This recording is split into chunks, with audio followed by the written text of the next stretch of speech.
Oh my god, it's so hot over here in the desert. These flowers are all dry and temperature is like 120 degrees. I feel like I'm a cookie baking in an oven. My sandals are melting. It's so hot. There's no water anywhere. How can anything survive over here? Actually, I'll tell you which animals can survive in the desert best. Actually, the kangaroo rat does really well in the desert. They're really cute and have these long back legs, and they kind of look like kangaroos, but they're only like 3 or 5 inches big. 2 reasons they survive so well in the desert. They have this nasal cooling system that's kind of like how your air conditioner works. All the water that drips off goes back to their bodies.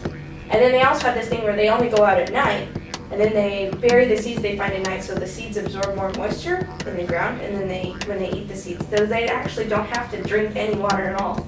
Really cool. Wait, so how come I don't see any kangaroo rats out here? Well, they're nocturnal. They only come out at night and they sleep during the day in their cooler burrows. Oh. Yeah, if you were like that, you'd be in the shade all the time when it was hot out. Just like that. Oh, okay. I like it. So, does that mean you have to be small to live in the desert? Well, Actually, Shelby, there are other animals, much larger ones, that can survive in the desert. Take, for example, the camel. Camels are large desert animals that cannot burrow or find shade. However, being so large means they have a low surface area to mass ratio, allowing them to be more insulated. That helps them from heating up too quickly.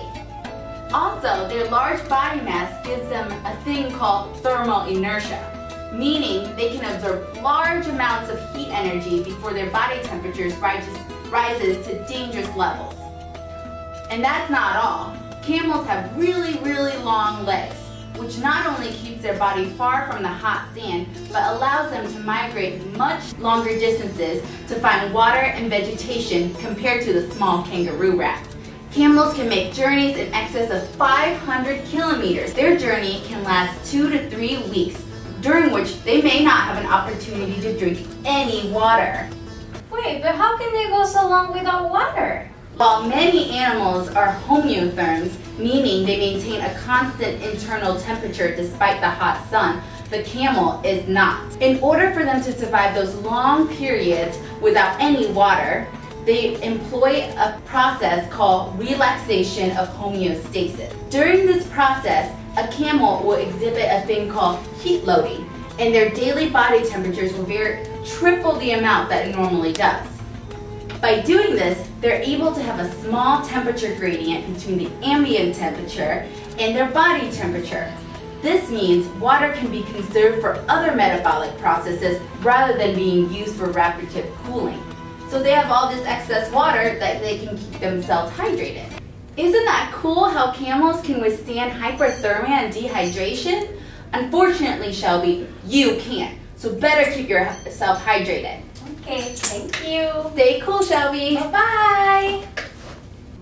Wait, but that is all mammals. What about reptiles? Can they survive out here? Well, Shelby, I have just the answer for you. Since reptiles have thin skin with little insulation and most don't produce heat internally to fuel their various bodily processes, adaptation to regulate body temperatures, or thermoregulation, is very important.